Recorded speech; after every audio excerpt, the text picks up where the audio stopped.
James had always thought that life moved in predictable ways, a series of routines, patterns, and choices that led from one day to the next. But one evening, a simple walk home from work would prove him wrong, showing him just how unpredictable and life-changing a single moment could be. It was rush hour in downtown Raleigh, the city bustling with the usual frenetic energy. James, a marketing executive at a company called Crest Tech, had just finished another long day of meetings and presentations. Briefcase in hand, he walked down the crowded streets, mentally already at home, looking forward to a quiet evening. As he turned onto a quieter side street, his gaze fell on a figure sitting on the curb ahead of him. A woman, unkempt and weary, sat against the brick wall of a closed shop. Her clothes were tattered, and she had a cardboard sign next to her that read, "Hard Times. Any help appreciated." She was middle-aged, with deep, soulful eyes that seemed to reflect both pain and strength. It wasn't just her appearance that caught his attention, but the way she sat there, not with defeat, but with an odd sense of quiet dignity. James hesitated, his steps slowing as he neared her. There was something about her that made him stop. He didn't know why. Her eyes meeting his without hesitation, an intensity there that surprised him. "As okay as one can be," she replied, her tone calm and even. James felt a pang of discomfort. He'd never been great with moments like these, and he found himself fumbling for something to say. "I'm James," he said, offering his hand. "Can I do anything to help?" She looked at his hand for a long moment, as if weighing the offer. Finally, she reached out and shook it.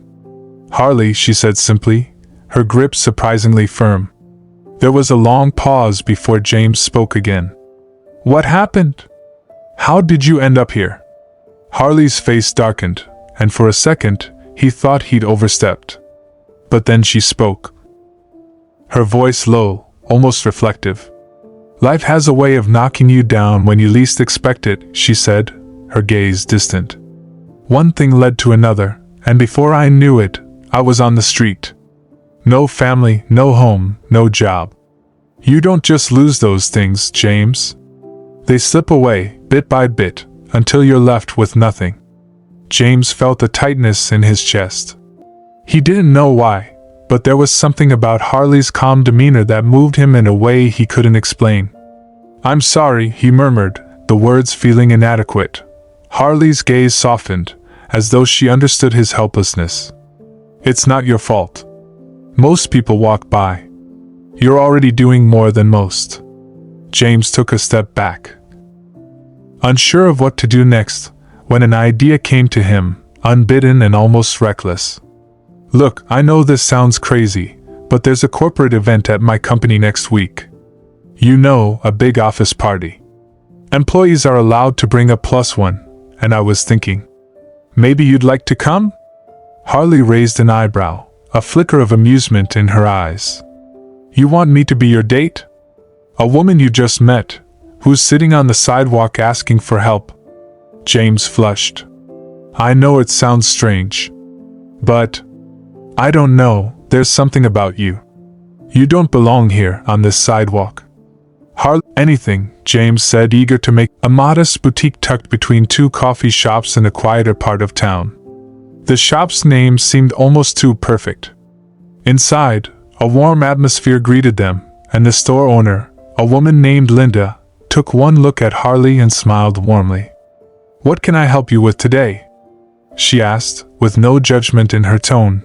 "We're looking for something elegant," James said, clearing his throat. "But not too flashy. It's for a work party." Linda raised an eyebrow but didn't ask further questions. "Oh, you look amazing," James said, his voice barely above a whisper. "Truly." Harley smiled, the first genuine smile he had seen from her. "Thank you," she said softly, her eyes glistening with something between gratitude and hope. "It's been a long time since I've worn anything like this." After a few more adjustments and fittings, they settled on the dress, a pair of simple heels, and a small, understated clutch. As James paid, he felt a deep sense of satisfaction, not because he was doing something for Harley, but because he had offered her an opportunity to reclaim something she thought she'd lost. And in doing so, he had found something too. The night of the party arrived, and Harley was radiant. Her transformation was nothing short of remarkable. When they entered the sleek, glass-walled venue of Cresteka's office, no one could have guessed that the poised woman in the black dress had spent the last year struggling on the streets. James introduced her to colleagues and friends, and though there were moments of discomfort, moments where the stark contrast of their worlds felt too much to bridge, there was something in "Where did you find her?" James smiled, watching Harley across the room, a soft glow in her eyes. "She's always been special. She just needed a chance." And as the night unfolded, Harley's quiet grace and dignity became the talk of the party. But for James, it was the moment they shared on the rooftop later, away from the crowd, that stayed with him. "Thank you," Harley said, her voice softer now, as the city lights twinkled around them. "For everything. For seeing me. Not just the woman on the sidewalk, but the person I still am, inside." James smiled, feeling a warmth in his chest. "You've already repaid me. Just by being who you are." And in that moment, they both realized that the night had changed them. Not just Harley, but James too. Because sometimes, a second chance is all you need to change everything. As the night wore on, the excitement of the party gradually faded into a more reflective atmosphere. James and Harley stood side by side on the rooftop of the office building, overlooking the glowing cityscape of Raleigh. The twinkling lights stretched out like a sea of stars. "The hum of," she said quietly, her voice carrying a mix of wonder and disbelief. James smiled gently, but there was something in his expression that seemed to reveal more than just the joy of helping someone in need. "I think you've always belonged here. It was just a matter of time before you remembered that." She met his gaze, a flicker of something vulnerable crossing her features. "I don't know, James. I don't know if I can ever truly go back to who I was. I've been on the streets too long. I've seen too much. Sometimes I wonder if I've changed too much to even try to go back." James stood beside her, his own gaze fixed on the city, as if searching for the right words. "Maybe you don't need to go back. Maybe it's about moving forward, rebuilding." Yet it was the quiet understanding they shared in that moment that felt most powerful. Finally, Harley sighed, a small smile tugging at the corners of her mouth. "You really believe that, don't you? That I can start over?" James turned toward her, his expression earnest. "Yes, I do. I think that you've got a story to tell, Harley."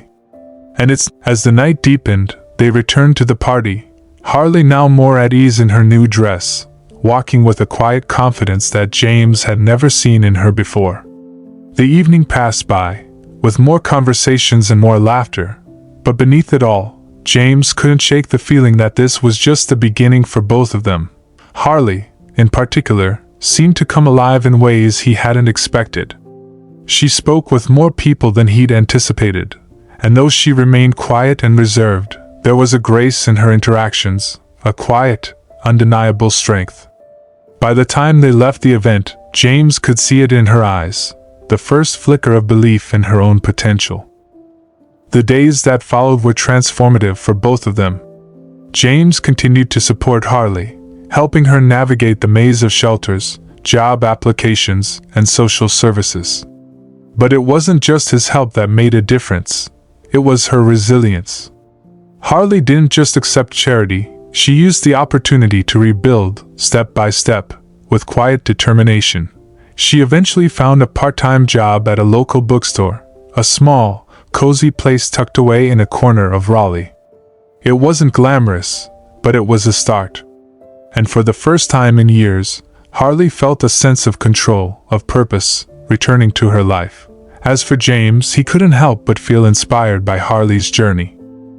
She reminded him of the power of compassion, of seeing people beyond their circumstances, and of the transformative effect of giving someone a chance when the world had given up on them.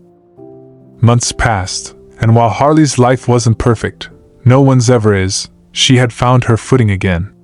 She rented a small apartment, started saving up for her own future, and even began to make new friends. James continued to be a part of her life, though their relationship had evolved. What began as an act of kindness had blossomed into a deep friendship, based on mutual respect and understanding. One evening, over coffee at a small cafe they frequented, Harley turned to James with a thoughtful expression. "You know, I've been thinking about something." "What's that?" James asked, looking up from his cup. "I never got the chance to repay you for what you did," she said, her voice quiet but resolute. "You gave me a second chance when I didn't even believe in myself. But I think I'm starting to believe now. And that's the biggest gift you could have given me." James smiled warmly, a sense of peace settling in his chest. "You don't have to repay me, Harley. You're doing it every day. You're finding your way back, and that's more than I could ever ask for." Harley looked at him with a small smile, her eyes bright with a mix of gratitude and newfound hope. "Then I guess I'll just keep moving forward, one step at a time." And that was enough, for both of them. Because sometimes, the greatest gift you can give is not a handout, but a hand up. And sometimes, the most powerful thing in the world is simply believing in someone when they've forgotten how to believe in themselves.